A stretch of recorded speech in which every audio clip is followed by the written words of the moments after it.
सुजी रे आपण माने विभिन्न सारा जलखिया घरे बनै थिबे किंतु थरे एई जलखिया को बनांतु बहुत हेल्दी और टेस्टी रहिबो। पिला माने नेबा पई टिफिन्स रे पसंद करिवे और घर लोक मध्य खाइबा पई पसंद करिवे। नमस्कार दर्शक बंधु, इप्सिता किचन रे आपण समस्त को अनेक अनेक स्वागत। तेबे चलंतु आज रे सुपर टेस्टी हेल्दी सुजी रे जलखिया टी को स्टार्ट करिबा। वीडियो को शेष पर्यंत देखंतु। एई जलखिया को बनेबा पई मुठी 250 ग्राम रो सुजी एवं 100 ग्राम दही को नहीं गोटे कैप्सिकम को काटिकी रखी, किसी धनिया पत्र, गोटे गाजर को ग्रेट करके रखी, गोटे मीडियम साइज पियाज को काटिकी रखी। प्रथम मिक्सिंग बाउल नहीं से सुजी को देदेबा। आपण मैंने छोट दाना सुजी भी नहीं पारे, मुझे बड़ दाना सुजी नहीं। दही को से मिसईदेबा। फ्रेश दही ने पानी देकी भल से व्हिस्कर साहाय्य आपण मैंने डंकी साहाय्य मिसई पारे। मुझे व्हिस्कर साहाय्य भल से मिसई नौची। जी पानी दरकार है आपण मैंने सेतिकी देबे। पुणी पछरे आम ऐड करवा ताकू भल से मिसई नबा। मिसईकी 10 ରୁ 15 मिनिट पर्यंत पूरा रेस्ट देदेबा, जहाँद्वारा कि भल से सुजीटा सोक हो।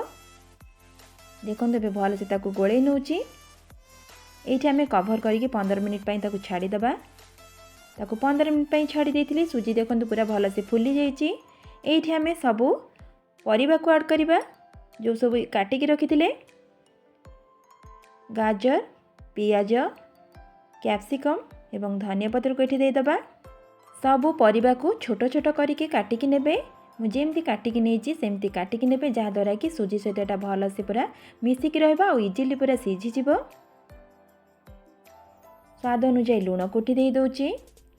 अल्प हलदी को ऐड करवा, जहाँद्वारा कि टिके कलर भल आसीबो जलखियाटीर। 2टी कंचा लंका और 1 इंच अदा को ये छेचिकी रखी भल से ये दे दउची। अल्प खाइबा सोडा को देदेबा। ताकू भल से एबे मिसई नौची। देखंतु आमे आदिरे आउ टिके पानी देबा। पूरा सुखिला हो जाइए। मुझे भल से गोली सारा परे अल्प अल्प करिकी पानी की ऐड करी। पानी की अल्प अल्प करके ऐड करेंगे, जी दरकार हे से आपण मैंने देबे। ताको एबे भल से गोले नौची। आपण मैंने दही जगह लेंबू भी नहीं पारे, किंतु दही देले टिके टेस्टा भल आसीबो। गैस रे कड़े बसई कड़े एबे गरम हो गलानी, से तेल को दे दउची। तेल भी एबे गरम हो गलानी। 1 स्पून सोरिष, 1 स्पून जीरा को देदेबा। ताको भल से फुटिबा पई छाड़ीदेबा। आपण मैंने चाहिए ये धड़ा राशि भी दे पारे। सब एबे फुटी गलानी।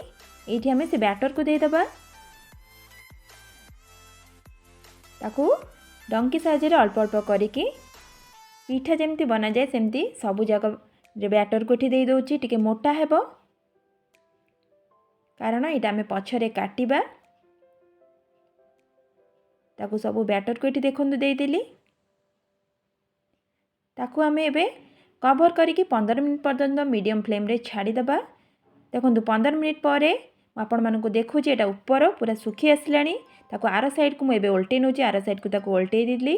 ताकू पुणी 2 ରୁ 3 मिनिट पर्यंत कवर करने, जहाँद्वारा कि तल पटटा टिके भल से सीझीज। ताले जलखिटी आमर ये रेडी होगला। मुझे प्लेट को काढ़ी नौची। ताकू पुणी काटी नबा। ताले दर्शक बंधु, आपण मैंने सुजीर ये जलखियाटी को निश्चय घरे बनातु। समस्त को बहुत ही पसंद आसो। पिला माने मध्य पसंद करेंगे। जदि वीडियोटी आपण मानक आज पसंद लगी प्लीज लाइक शेयर सब्सक्राइब करेंगे। फेसबुक पेज रे देखुले फॉलो निश्चय करेंगे। ताले आज रोची पुणी आसबि नेक्स्ट वीडियो रे किछि नुआ रेसिपी नहीं। नमस्कार, जय जगन्नाथ।